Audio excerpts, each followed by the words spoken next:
ब्रजराज कुमार वल्लभा कुल सीमंत मणि प्रसीद में परिवार गणस्ते था पदवी में न द्विश्वेत वंदे नभ घन श्यामम पित कौसेवासम सानंदम सुंदरम शुद्धम श्रीकृष्णम प्रकृति प्रमो मृषभानु जय विद्महे कृष्ण प्रियाजमि तन्नो राधा प्रचोदयातुम देव की नंदनाय विद्महे वासुदेवाजमि तन्न कृष्ण मित्रासि राधा माधवाय राधा कृष्णाभयानो वंशी विभूषितम करान वनिर्दावात पीताम्बरा तरुण बिम्फलादरोष्टा पूर्णेन्दु सुंदर मुखाद विन्नेतात कृष्णात्म किमपि तत्व हम न जाने बोलो वृंदावन बिहारी लाल की जय। अब 14वें अध्याय की कथा सुने हमारी शिष्या सुश्री शोभा साध्वी से।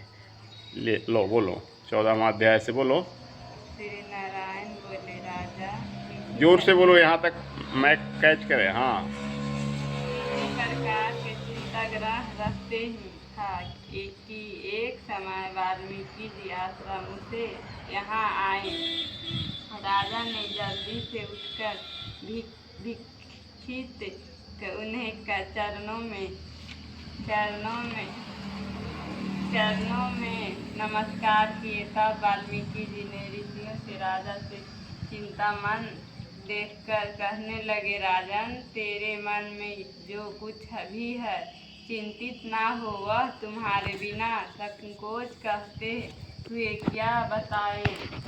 उधर कहा, महाराज, आप चरणों में कृपया करके सब सुख है, परंतु ब्राह्मणों में एक बड़ा संदेश है। मेरा मन तो सोच रहा है उस वन को तोड़ने के लिए। मूर्ख, ऐसे तो लगता है तो शुक्र को आप दूर किए हैं। वाल्मीकि जी ऋषियों से राजन से कहा कि विचार सुनकर बोले, राजन, पर्वत जन्म में तुम्हें दृष्टि देश में ब्राह्मण के घर में तामसिक नदी के किनारे उन्हें उत्पन्न हुए थे।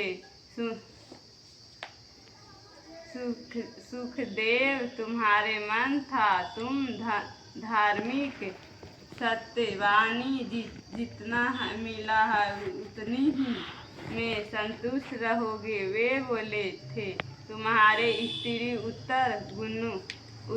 उत्तम गुणों वाली और गौतम ऋषियों की पुत्री गौतमी नामक से विख्यात थी। गृहस्थ आश्रम के धार्मिक में चिंतित वाले सुखदेव ने कितनी ही काल से व्यतीत होने लगे, परंतु उसे संतवी ना हुई। एक दिन उस आकर्ष पर बैठकर उन्हें अपनी स्त्री से सेवा कराते हुए तथा कहा हुआ।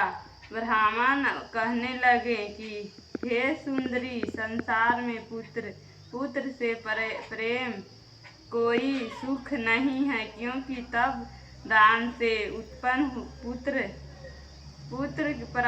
पालने के लिए तुम सुख देते हो। शुद्ध वर्ण में उत्पन्न हुए हैं संतान इस लोक के और परलोक से सुख देने वाले श्रेष्ठ शक्ति है। मैं प्रार्थना करता हूँ तो मेरे जीवन में वृक्ष था, इसलिए मेरी मुक्ति शीघ्र हो जाए तो अच्छा है।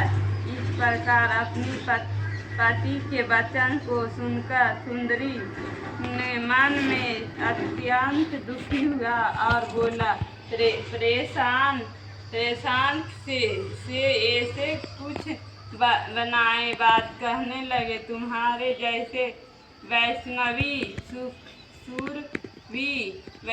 सुरवी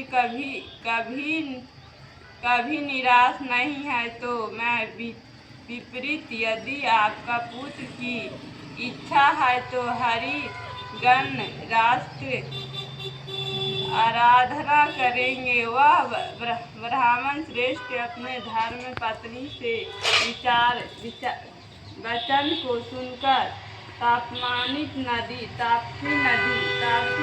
के किनारे चल गए और कहने लगे, पुनः पुण्य तिथि स्नान करने में भय तापसी तप करने लगे और राजा उसे तप में ऋषियों को आक्रमण उसे सुंदर सुखदेव के महाउग्र में तप देखकर वह बड़े वेग से गरुड़ पुराण पर चढ़े। भक्त सत्य श्री भगवान से प्रकट हुए और नबी मेघ में सामने चतुर्भुजाएं मुख को देखकर बड़े हंसी हुए और साथ में सुखदेव ने ब्राह्मण ने भगवान श्री मुखनंदन के संकट को नमस्कार किए। जय को बात बोलो वृंदावन बिहारी लाल की